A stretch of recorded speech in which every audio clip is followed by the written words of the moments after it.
Welcome to 64 Video Blog. This is video blog number 4.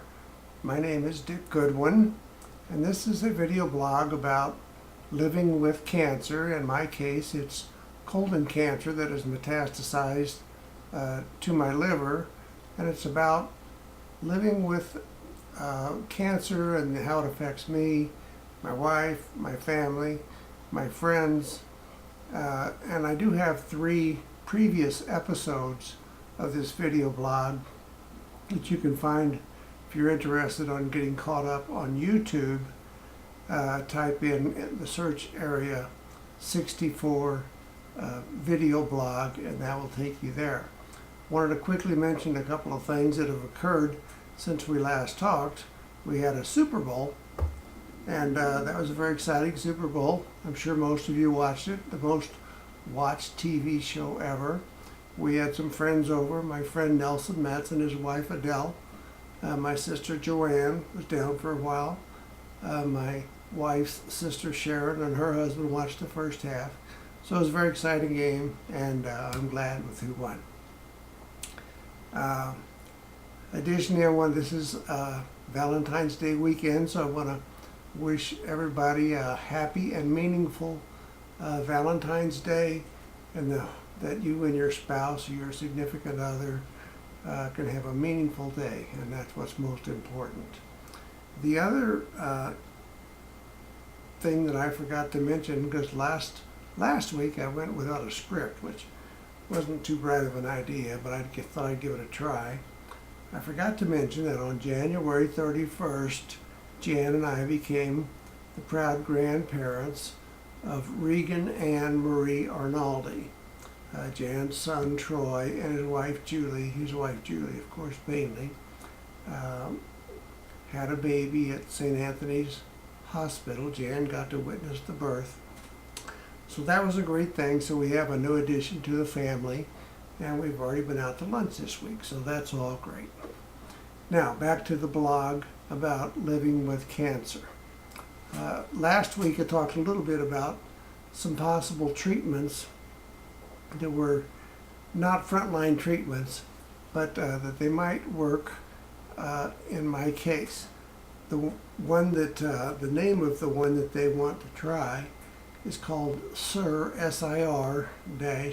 SPHERES, SPHERES.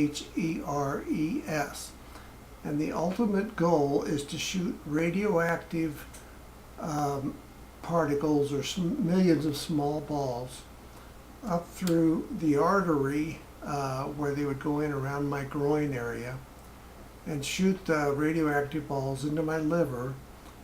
And the radioactive balls, it would be a focused treatment. It wouldn't be a systemic treatment.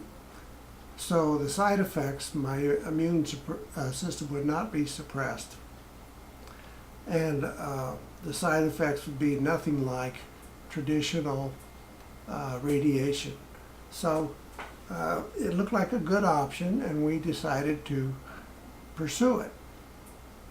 But before they can do the actual procedure, they need to do something called mapping. Now, just before I mention mapping, I should say this is typically a last resort. With me, it's a frontline resort. Typically, they use this treatment on people who have already had chemotherapy or radiation and that has failed. Well, then they will try this treatment. It is approved by the FDA for colon cancer that is metastasized to the liver. So that fits me perfectly. And the advantage that I have is that I do have some good parts of my liver that aren't affected by tumors. Now, most people that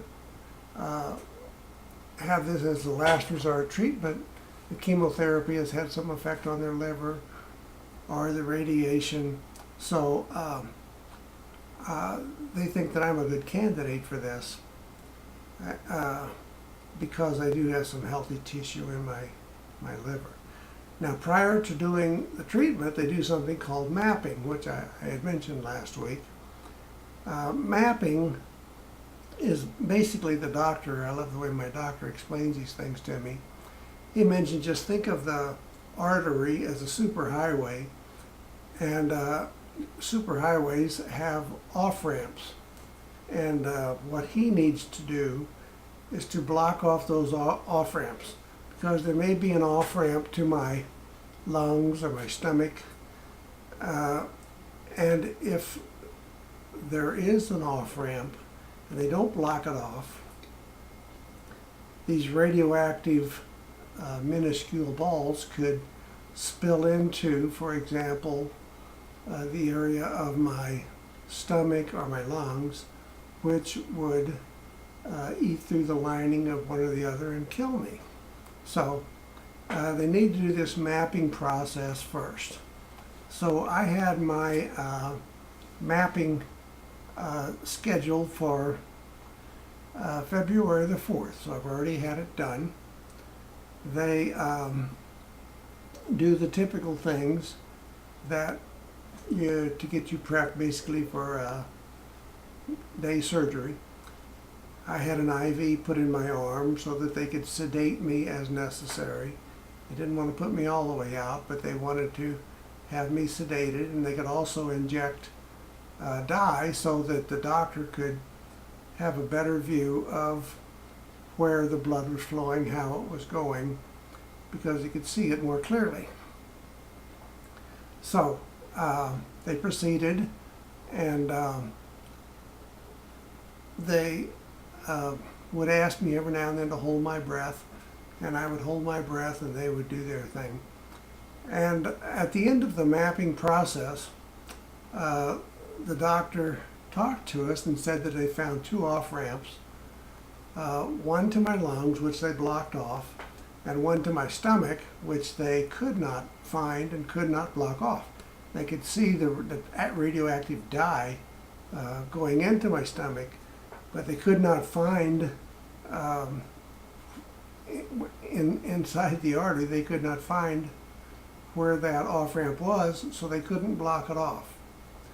So he was going to check with his peers to see if they might try the mapping a second time to try to find that off-ramp, close it off, and then I could still have the treatment. Because if they couldn't close off that off-ramp, the radioactive treatment was not a possibility, because, again, the radioactive particles or small balls would spill over into the lining around my stomach and would eat through it, and I'd be dead. So anyway, he said that he would call us the next day. And as my wife said when we were meeting with the doctor, it just seemed like whatever path we go down, we can't find a break. There's always some obstacle that comes up that stops us from doing what we had hoped to do, whether it was originally the chemotherapy or surgery, or now this, or radiation, even though radiation isn't a great option. So anyway, this was a situation that they didn't give us any heads up about preparing for flunking the mapping part. So we were disappointed, but the doctor called the next day, and he did say that they had decided not to go back in and try the mapping again. They thought that, well, since you couldn't find it the first time, what would make you think you could find it the second time?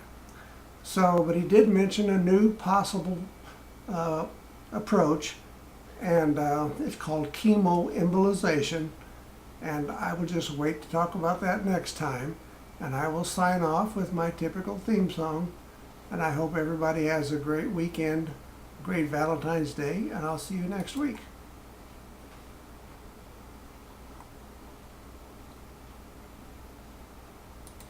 When I get older, losing my head, many years from now, will you still be sending me Valentine's birthday greetings, bottle of wine?